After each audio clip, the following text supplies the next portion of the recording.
Hello বাগান প্রেমী ইউটিউবাসী, আপনারা যে যেখান থেকে আজকে আমার ভিডিওটি দেখছেন আপনাদের সবাইকে বিলেতের বাগান বাড়ির আরেকটি ব্র্যান্ড নিউ ভিডিওতে স্বাগত জানাচ্ছি। আর আজকে হচ্ছে জুলাই মাসের 21 তারিখ।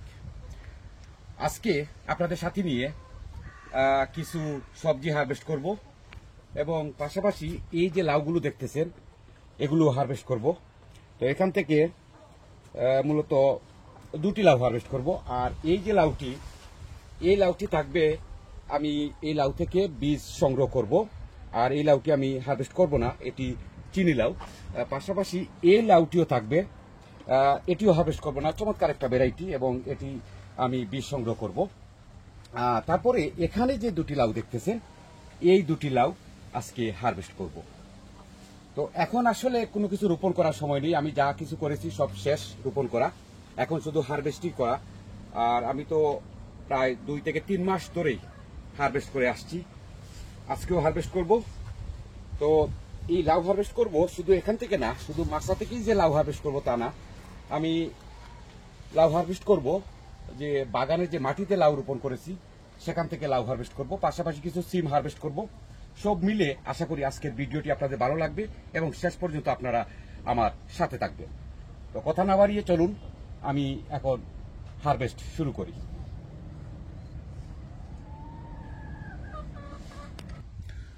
তো প্রথমে এই যে বরবটি বা লুবিউরি, রামাই যাই বলেন, গত সপ্তাহ হারভেস্ট করেছিলাম, এ সপ্তাহ দেখতেছি দুটি, আর আরো কিছু আছে সেগুলো আরো কয়েকদিন পরে হারভেস্ট করা যাবে।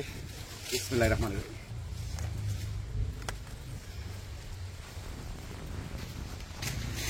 তো এবছর আমি প্রথম সিম হারভেস্ট করতেছি। এই যে দেখেন, এগুলো হচ্ছে ইপসা 2, এই যে এগুলো ইপসা 2, এগুলো প্রথম সিম হারভেস্ট এবছরের।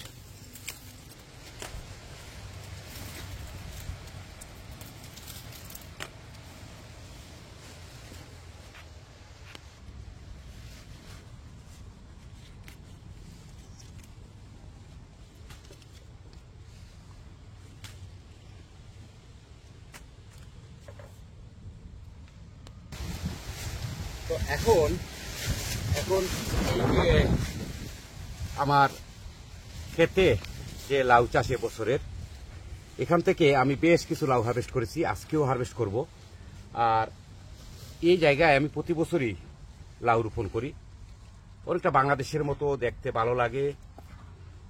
এবং আমার জানা মতো আমি প্রথম এই ইংল্যান্ডের মাটিতে মাছা ছাড়া লাউ চাষ শুরু করি এবং ফলনটাও বেশ ভালো হয়েছে।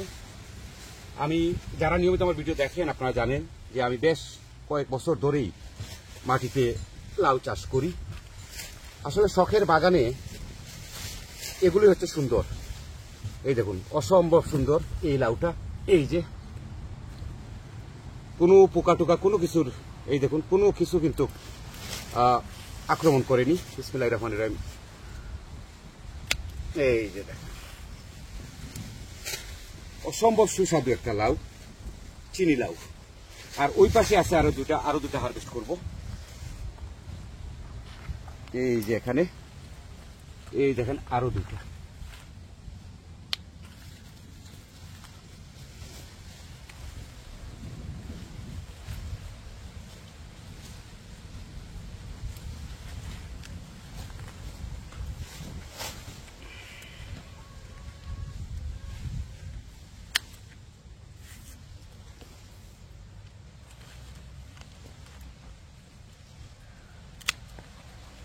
এই মাটি থেকে আজকেই 3টা লাউ হারভেস্ট করলাম, এর আগেও বেশ কয়েকটা করেছিলাম।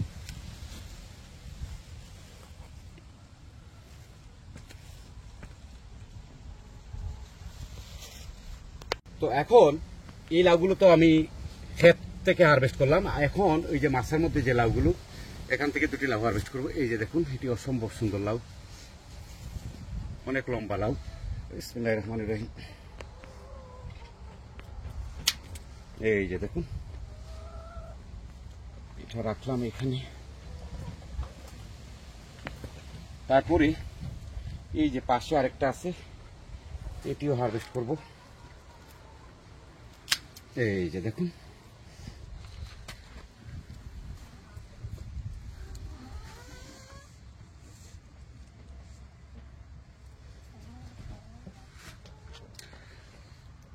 তো এখানে যে 3টা লাউ দেখতেছেন, এই 3টা লাউ হচ্ছে আমার ক্ষেত লাউ, আর ওই পাশে যে 2টা লম্বা এগুলো হচ্ছে মাছের মধ্যে। ঠিক এই জায়গায় কিন্তু আমি গত 2 মাস আগেও লাউ হারভেস্ট করেছি। আর এবছর কিন্তু আমি কোনো লাউ গ্রিন হাউসে রোপণ করিনি, আর আগামী তো করার কোনো ইচ্ছে নেই। আসলে গ্রিন হাউসে অন্যান্য গাছ রোপণ করলে লাউ গাছে সমস্যা করে, যার জন্য। আর এবছর মাশাআল্লাহ অনেক লাউ হারভেস্ট করেছি। আর ওই যে দেখেন প্রচুর লাউ রয়ে গেছে, এই যে চিনি লাউ, অনেক সুস্বাদু লাউগুলো। তো আসতেছে, এখনো সামার অনেক বাকি, প্রচুর লাউ আসবে। আর গ্রিন হাউসে আসলে এর আগে কয়েকবার করেছি, এখন আর করতে চাই না। গ্রিন হাউসে এগুলো এত বিশাল হয় যে অন্যান্য গাছগুলো আর বড় হতে পারে না, যার জন্য আর গ্রিন হাউসে কোন ধরনের লাউ রোপণ করা হচ্ছে না।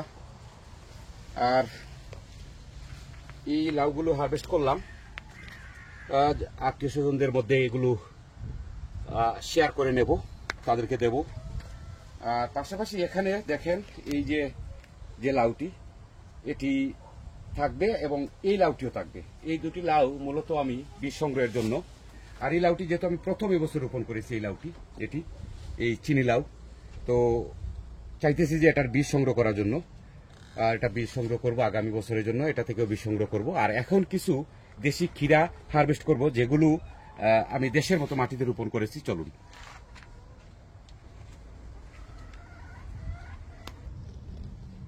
তো এখন এই যে দেখতেছেন ক্ষীরা ক্ষেত, আপনারা যারা নিয়মিত আমার ভিডিও দেখেন আপনারা জানেন যে আমি গত কয়েক বছর ধরে এই বাংলাদেশি ক্ষীরাগুলো মাটিতে চাষ করে আসি, কোনো গ্রিন হাউস পলিটেনেল এগুলো কিছু না।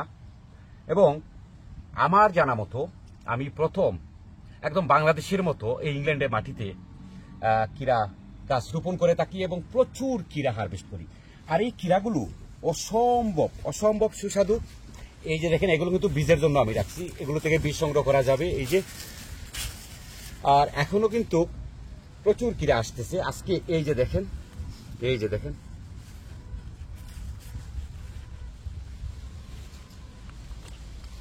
বিসমিল্লাহির রহমানির রহিম।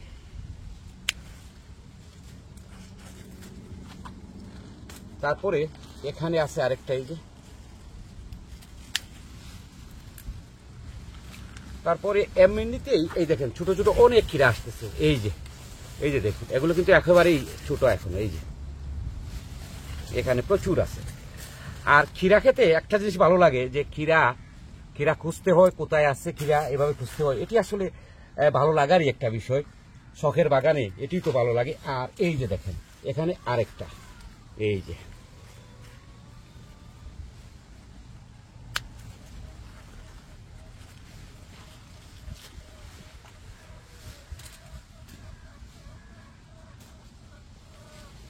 তো সময় তো বেওয়াররা, আপনারা যারা ইংল্যান্ড, আমেরিকা এবং বিশেষ করে ইউরোপের এই শীত প্রধান দেশগুলোতে সামার গার্ডেনিং করেন, আপনাদেরকে সবসময় বলি যে আপনারা এমন ধরনের বীজ রোপণ করবেন যে বীজ খুব অল্প দিনে ফসল আসে এবং হাইব্রিড হয়। কেননা এই ইংল্যান্ডের দেশে আমাদের সামারটা কিন্তু খুব অল্প দিনের। তো এই অল্প দিনে আপনি এমন সব সবজির গাছ রোপণ করবেন যেগুলো থেকে আপনি অল্প দিনেই ফসল হারভেস্ট করতে পারেন। আর বিশেষ করে সব ধরনের সবজি, যেহেতু আমাদের জায়গার স্বল্পতা রয়েছে, সব ধরনের সবজি অল্প অল্প করে রোপণ করার চেষ্টা করবেন। যেমন আমি আমার বাগানে সব ধরনের সবজি অল্প অল্প করে রোপণ করার চেষ্টা করি। এটি হলো শখের বাগান। এক ধরনের গাছ রোপণ করে পুরো বাগানটা আমি ভরে দিই না। তো এই যে দেখলেন লাউগুলো আজকে হারভেস্ট করলাম। আর যারা নিয়মিত আমার ভিডিও দেখেন আপনারা জানেন যে আমি এই সামারে, এখন তো আমি বলবো যে সামারটা এখনো শুরু হয়নি, কিন্তু তারপরও সামার তো এখনো বাকি, তারপরও প্রচুর লাউ হারভেস্ট করেছি। এবং যেগুলো করেছি এগুলো অত্যন্ত সুস্বাদু এবং ভ্যারাইটিগুলো খুবই ভালো, খাটো জাতের এবং হাইব্রিড। যারা আমার ভিডিওটি দেখলেন, আপনাদের যদি গার্ডেন রিলেটেড কোনো প্রশ্ন থেকে থাকে অবশ্যই আমার ভিডিওতে করবেন, আমি যথাসময়ে আপনাদের প্রশ্নের উত্তর দেওয়ার চেষ্টা করব। আজকে এ পর্যন্তই, ভালো থাকুন। বিলেতের বাগান বাড়ির পরবর্তী ভিডিও দেখার আমন্ত্রণ জানিয়ে বিদায় নিচ্ছি। আপনাদের সবার জন্য শুভকামনা রইল।